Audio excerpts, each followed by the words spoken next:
Hi, this is English 9A Credit 3, Lesson 3. This is the Anchor Text Analysis and Evaluation. So this is where you're going to be doing your mastery check based on what we read. Okay, so you can go back to your notes and the glossary page. If you need help with anything, you can go back to the text to pull out evidence. So remember, this is multiple choice. This first part is multiple choice, but you need to explain or give evidence for why you chose that answer, okay? So number 1, in line 4, Shakespeare compares Juliet to the sun in order to establish that A, she is now the center of Romeo's universe, B, she shines light on Romeo's dark life, C, her physical beauty is great, or D, all of the above. So pick which answer and make sure you do your evidence. It's worth 2 points. Okay? Number 2, in lines 15 through 17, Shakespeare makes reference to images of light when he sets up a scenario in which A, 2 stars take place of Juliet's eyes, B, Juliet's eyes are bright enough to do the job of stars, C, 2 beautiful stars ask Juliet's eyes to fill in for them while they go take care of some business, or D, B, and C. When you're done, you can move on.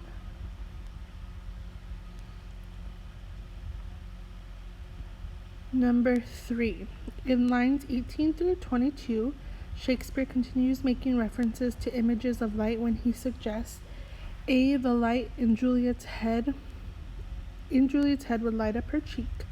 B, her glowing cheek could outshine bright stars just as daylight outshines a lamp. C, if her eyes were in heaven, they would shine so bright the birds would think night was day. Or D, all of the above. I'm going to give you this one.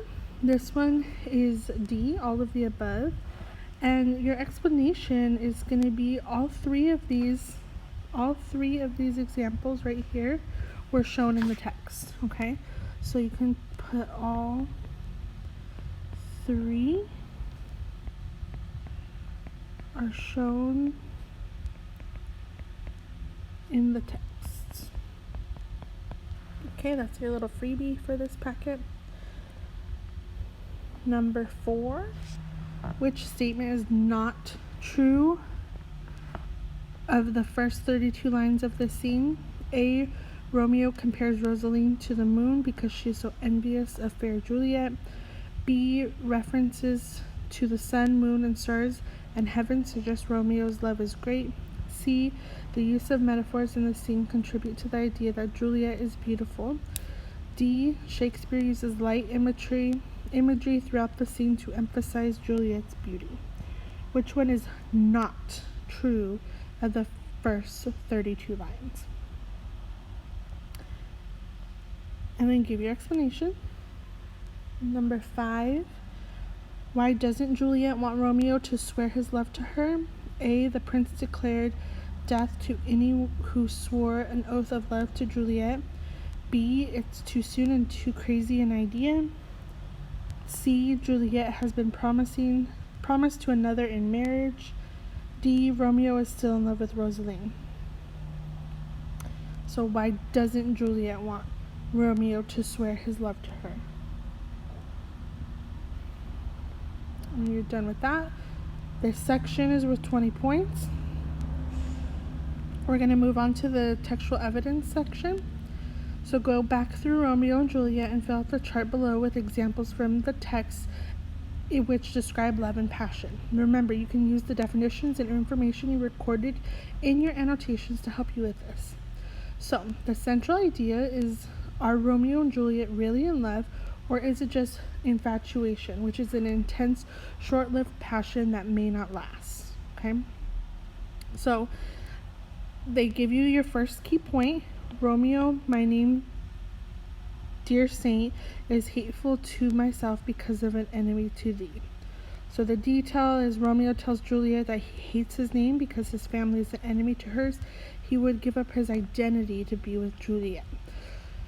So the key point is a quote. So come up, find a quote that shows if they're really in love or they're just infatuated.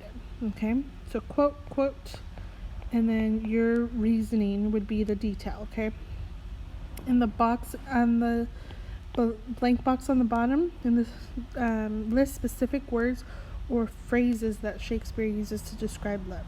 So he has a lot of examples in that text. So go back, pick a couple, and write it in this box below. And this page is worth a total of 5 points. Okay. And then the extended response. This is worth 10 points. Okay. The prompt is, are Romeo and Juliet really in love, or is it infatuation? This is your opinion. There is no wrong or right answer. Use the page before if you found some good evidence to put in this paragraph. That's just like a tip that you can use because you've already done some of the work. Okay, so the requirement for this response to get your full 10 points: at least one paragraph in length, use specific quotes or phrases from the play to support your opinion. Again, on the previous page, if you've already found some quotes, use those in this extended response if they help your opinion.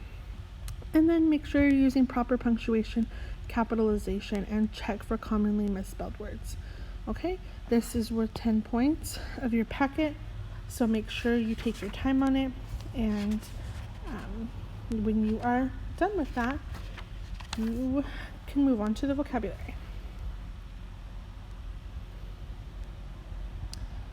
So for the vocabulary, please use your glossary in the front to help you answer these questions.